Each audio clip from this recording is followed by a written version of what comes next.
back in the 90s, we used to record an album, then we tour the album for 4 or 3 years, and then record a new album. One thing about it was quite cool because you will take a break, and then when you need to start writing again, you'll go like into this thing like, okay, I need to write an album. And there's a very cool comfort zone there when you know, all right, for the next 2 weeks, my concentration is on writing an album. And that is a very special time, and I enjoy that. But there's something like writer's block as well. But I think I've experienced it, but I think it was just because I wasn't focused. You can call it writer's block, or you can call it in life, you're just not focused at that moment. I mean, as things go with your career as well, things go very much down, goes very much up, and the same with songwriting or all those things. But I must say, the older you get, the better you get at songwriting. You know, of course, with music it's difficult because the older you get, the less cool you are, but you do get better with songwriting. But there's an interesting thing about songwriting. Most artists, their first 2 albums are phenomenal. After that, it's a regurgitation of things that they have done before. The fact is, we subconsciously write our first 2 albums from primary school, high school, university. We are subconsciously writing these albums. And then when we get a chance, these first 2 albums are going to be groundbreaking. After that, you got to hone your skill, otherwise you'll just fade away. But that is an interesting fact, isn't it? Yes. Interesting story with me was after the massive success we had in the Springbok Nude Girls, the band broke up because we hit the ceiling in the country. There was nowhere for else to go. We had the opportunity to go to New York to go live there, but you know, some of us had children and wives, and we just thought, enough screaming, let's do something else. The thing is with just with that, never break up a band. Take a break, but don't break up, because you're going to regret it one day. We did that, we regretted it, but now we're back together again. We'll never have the same momentum we had back in the day, but we do enjoy making music together, and that's all that counts. The whole thing about music is and art is the fact that we're doing it because we love it, not because of the money. Eventually the money will come. So that's the secret of being a successful artist. What happened to me was, after the success of the Springbok Nude Girls, the record company, all the phone calls, like in the movies, no more phone calls were coming in. I heard nothing from any record companies. I thought my career was pretty much over. So I had to do a bit of modeling, which was terrible. I was the only guy with leggies. Anyway, move on to the next one. Anyway, so I thought my career was over.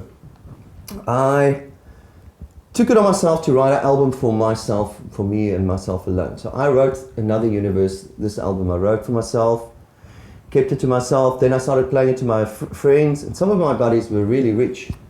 And they got together and they financed my first solo album. The record companies weren't interested in me at all. We recorded the album, put it out. I knew Another Universe was a very beautiful song, and I had a feeling about it. We put it out, I put it out to radio, no radio station would play it. I thought, well, all right, nail in the coffin for my career, but anyway, thank you, I've got a beautiful album. Then somebody an editor put it on a Volkswagen advert for Touareg, the car. And overnight, I was the flavor of the town again. Overnight, record companies were phoning me, and things just exploded again. So in a way, Volkswagen and that TV ad basically saved my career. So as much in the 90s or whatever, in the old days where we used to say that there's this big divide between the artistic integrity and the commercialism of that artistic integrity, you know what? It's not correct. There is a place for it, especially today.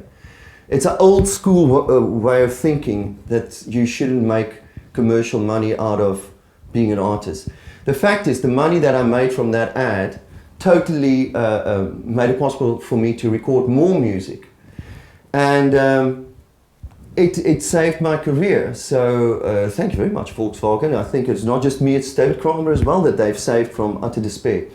So there's definitely a place between the commercial world and the artistic world, and it'll be wise for you to always keep your eyes and your mind open towards that kind of thinking.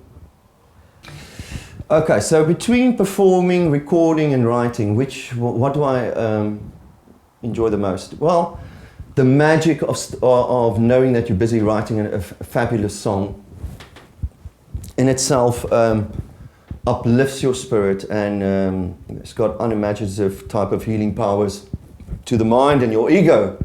So that is a wondrous thing in its own. Recording the music is fantastic because now, if you've got a good producer, the guy will blow your mind. That is, when you're producing, when you're in the studio, it's normally a good time to kind of let go of your baby being your song that you've written, and let other people do their magic on top of it. It's not always going to work, but it's worth it, because if it works well together, even if you think you're not having an influence on that producer, of course you are, because you wrote the song, and they do listen to your input as well. So that's also fantastic. And then, of course, the great cherry on the cake is if you and your band go into the studio and rehearse the songs that you've now recorded, and it sounds better than the recording. That is the main aim, for your live band to sound better than the recording. And that is, of course, fantastic. Then, of course, going out and doing the shows, and having had the people, maybe your audience maybe have already heard some of the songs, and then you do it live. And there's just such amazing magic in doing those songs for the first time live. There's excitement and there's a freshness in the show, and people can feel it.